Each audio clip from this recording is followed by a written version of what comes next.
20ویں صدی ابھی ختم نہیں ہوئی تھی کہ سوویت یونین جو اشتراکیت کا قلعہ سمجھا جاتا تھا دھڑام سے نیچے آ گرا۔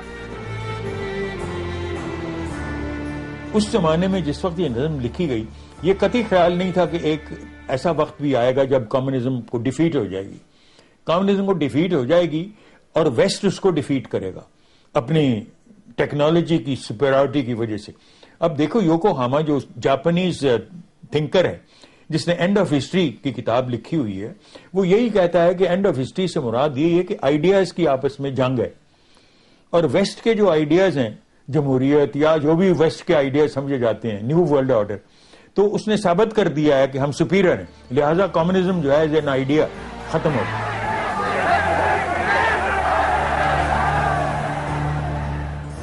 اشتراکی انقلاب کے بعد سوشلزم نے ایک بھرپور قوت کے طور پر سر اٹھایا۔ اقبال کے نزدیک سوشلزم کا اس طرح وقوع پذیر ہونا مغرب کے لیے ایک بڑا خطرہ ہے، لہٰذا ابلیس کی مجلس شورا میں کچھ مشیر تو اس پر فکر مند ہیں، لیکن چوتھا مشیر سوویت یونین کی اس قوت کے آگے فاشزم کو بڑا بند قرار دیتا ہے۔ توڑ اس کا رومت الکبریٰ کے ایوانوں میں دے، آل سیزر کو دکھایا ہم نے پھر سیزر کا خواب۔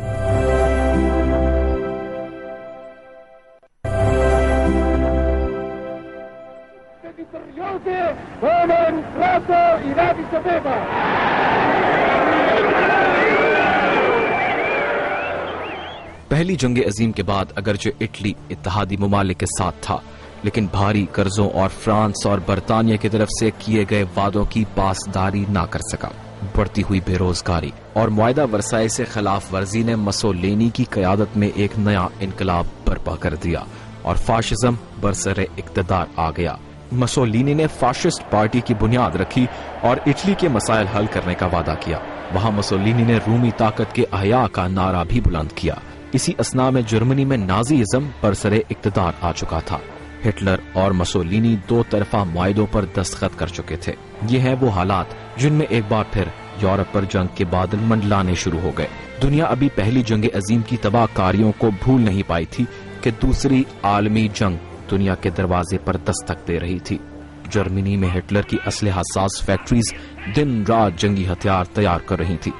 اٹلی میں مسولینی نے اپنی قوم کو جنگی جنون میں مبتلا کر رکھا تھا اور اب صاف نظر آ رہا تھا کہ دنیا دوبارہ خوفناک جنگ کے دھانے پر کھڑی ہے۔ ان تمام حالات میں مغرب میں ایک بے چینی پائی جاتی تھی۔ اس بے چینی کو اقبال ابلیس کے 5ویں مشیر کی زبانی ادا کرواتے ہیں۔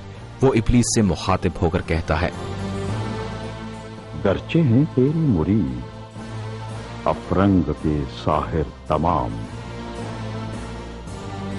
اب مجھے ان کی فراست پر نہیں ہے اعتبار۔ وہ یہودی فتنگر، وہ روح مزدک کا بروز، ہر قبا ہونے کو ہے اس کے جنوں سے تار تار۔ داغ دشتی ہو رہا ہے ہم سرے شاہی چر، کتنی سرعت سے بدلتا ہے مزاج روزگار۔ چھا گئی آشفتہ ہو کر وسعت افلاک پر، جس کو نادانی سے ہم سمجھے تھے مشت غبار۔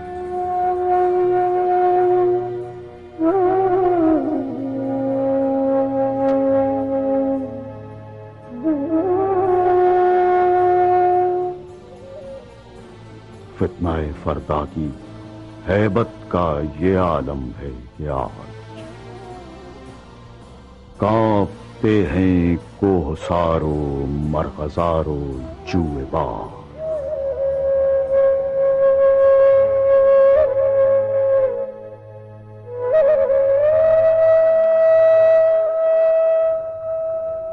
میرے آقا، وہ جہاں زیر و زبر ہونے کو ہے، جس جہاں کا ہے فقط تیری سیادت پر مدار۔ علامہ صاحب نے اپنے اس زمانے کی جو نمایاں اور ممتاز قوتیں تھیں، جو آئیڈیالوجیز تھیں، ان کا تجزیہ کیا ہے ایک اسلامی نقطہ نظر سے۔ وہ قوتیں تھیں، ملوکیت کی تھی، سرمایہ دارانہ نظام تھا، جمہوریت تھا، اور اس کے ساتھ ساتھ اشتراکیت، فاشزم اور ڈکٹیٹرشپ تھی۔ تو انہوں نے یہ پیغام دیا کہ یہ شیطانی یا ابلیسی قوتیں ہیں جنہوں نے ان نظاموں کو، ان آئیڈیالوجیز کو پیدا کیا یا ڈیولپ کیا یا ان کو پھیلایا، لیکن یہ قوتیں جو ہیں وہ انسان کا مسئلہ حل نہیں کر سکتی۔ انسانی مسئلہ جو ہے وہ حل ہوگا تو وہ صرف اسلام کے ذریعے سے ہوگا۔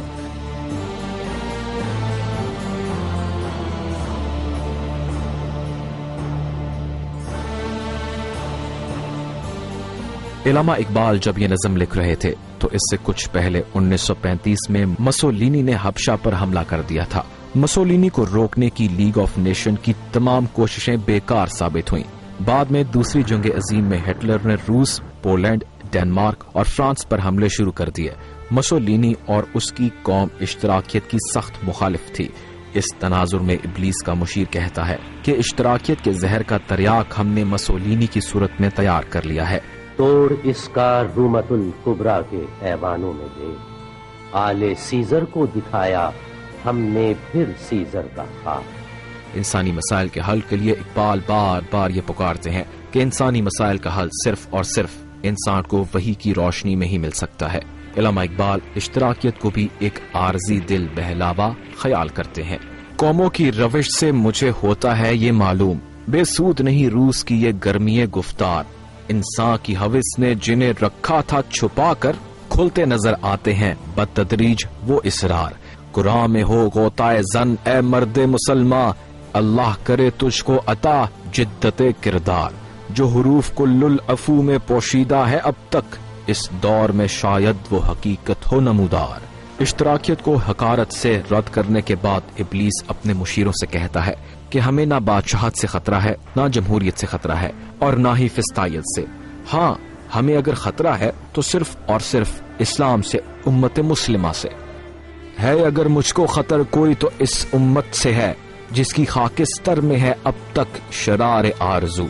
خال خال اس قوم میں اب تک نظر آتے ہیں وہ، کرتے ہیں اشک سحر کاہی سے جو ظالم وضو۔ جانتا ہے جس پہ روشن باطل ایام ہے، مزدقیت فتنہ فردا نہیں اسلام ہے۔ انگارے کے اوپر جب راکھ آ جاتی ہے تو انگارہ نظر نہیں آتا۔ تو اسی لیے ابلیس نے جو الفاظ کہے وہ یہ ہے کہ ہے اگر کوئی خطر مجھ کو تو اس امت سے ہے، اس کی خاکستر میں ہے اب تک شرار آرزو۔ وہ جو ہے شعلہ دبا ہوا ہے، وہ بجھا ہوا ہے، لیکن مجھے اندیشہ بھڑک اٹھے گا، دوبارہ بھڑک اٹھے گا۔ اس بھڑک اٹھنے میں امت مسلمہ کا جو عمل دخل ہوگا وہ تو ہوگا ہی، اور وہ کم ہے۔